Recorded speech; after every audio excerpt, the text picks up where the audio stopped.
सभी मित्रों को जय सिया राम। आज सुबह का श्री रामचरित मानस का पाठ आरंभ कर रहा हूँ। जय श्री राम। कहे मुनीस हिमवंत सुनो, जो विधि लिखा लीलार।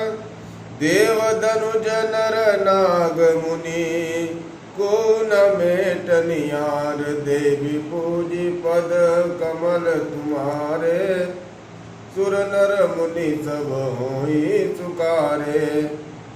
तदपि एक मैं काहूँ पाई, होई करे जो देव साई। जस बरु मैं बरन्यो तुम पाई, मिली उमई तस संशय नाई। जे जे बर के दोष बकाने, ते सब शिव पै मैं अनुमाने।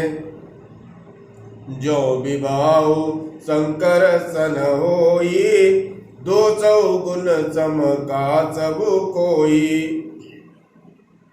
जो ऐसे स्वयं हरि करई, बधु कचुति न कर दो सुन धरई।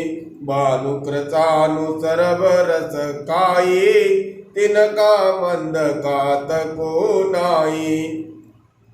शुभ अशुभ सलिल सब भाई, सुर सरि को अपुनीत न काई। समर्थ नहीं कौ नहीं दोष गुसाई, रवि पावक सुर सरि की नाई। देवी पूजी पद कमल तुम्हारे, सुर नर मुनि सब होई सुकारे। जो असई सिसा करई नर, जड़ विवेक अभिमान। परई कल्प भरी नरक मऊ, जीव कीस समान। देवी पूजी पद कमल तुम्हारे, सुर नर मुनि सब होई सुकारे। सभी को आज का जय श्री राम।